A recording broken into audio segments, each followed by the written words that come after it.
Someone talking smack about the Vienna. Let me expose the Vienna here.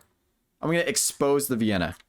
Sorry to any Vienna Gambit players. So if you're playing black and someone plays the Vienna, here's what you do. So you start with knight f6. And here white has two main options. They can play bishop c4, which is, I think this is called the Stanley Variation. And there's a very simple response to this, which is knight takes e4. This is called the Frankenstein Dracula Variation. And a lot of Vienna players will not play the correct move here.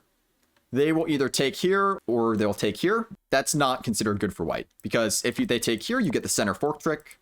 Black has a very, very solid center. This is considered good for black. If they take here, thinking, okay, now you don't get a fork and your king is exposed. This is actually considered even better for black because their center is just huge, and white does not have enough pieces to effectively attack black right now. We've already established you should not go into this position as white. So for white players, don't go into this position. If you're playing black though, be careful of a trick. So king g8, so queen f3, king g8 is the best move, but be careful of this trick. White can play d4 and don't take the knight because you're going to get checkmated.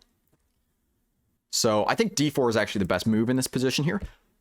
But that being said, white should not go into this position in the first place. So be aware of that trick as black, but don't play this as white. The move you should play is queen h5. This is the main line of the Frankenstein Dracula. So you're forking the f7 and e5 squares, knight d6, queen takes, queen here, queen, queen, queen. Bishop backs up and knight f4. Knight f5, sorry. With ideas of coming here, picking up the bishop pair. You can fianchetto this guy. You go into this very equal endgame. This is considered completely equal. So that is how you beat this bishop c4. And the other main move, f4. This is the Vienna Gambit. You should play d5. Okay. F takes e5. Knight takes e4. Queen f3. And here you play a very tricky move that, once again, it's a very good move. In fact, it's the best move in the position. But it's not the mainline move. And a lot of white players will not play the correct move, which is here you should play knight c6. And it looks like black is losing a pawn at first. And millions, billions and billions and billions, practically trillions of white players will think they're winning a pawn here. But we're not going to do that. So if white takes here, you don't take back immediately. First, you throw in knight d4. The queen has to move. You also have to protect against the fork. So the most popular move is queen d3 so that they're still protecting this pawn. But do you guys already see what we're going to do? Takes, takes, bing, bang, boom. You're getting forked. And that's GG.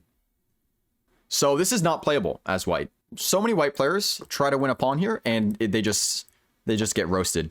They just get absolutely destroyed here. Very tricky move here. Don't take that. You'll hang your bishop.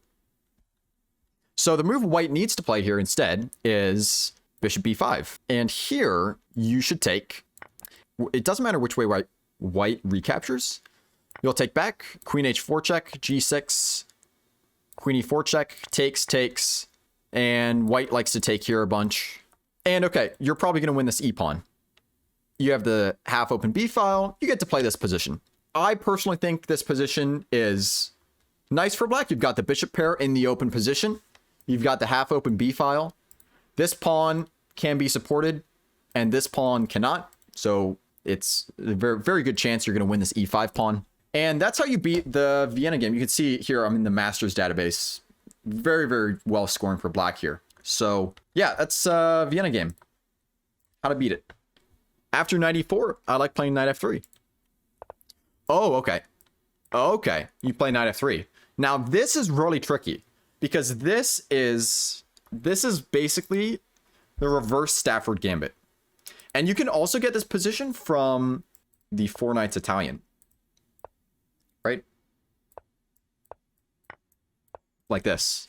And this is a very, very tricky position to play. So what you should do is you have to take, white will take with the d pawn, and you have to play f6. You have to play f6. And if knight h4 is played, you have to play g6. And on f4, you play f5. And it's a discovered attack. And this is kind of how you refute this. It's basically like a reverse Stafford Gambit. Except white is up a tempo. and you've already got your knight here, so you can't really go for the c6 d5 plan that Nerditsky. Yeah, and there's a line without c6, without knight c6. So because that's the one that comes from the Vienna. Here, takes. And you have to be very careful here, because if you play d6, you lose the game. Yeah, closer to playable than the Stafford. It's definitely more playable than the Stafford because white is up a tempo. See you next time. That's actually going to be the end of the stream for now. Anyway, we hit our goal of 2350. We got some really nice lessons for you guys.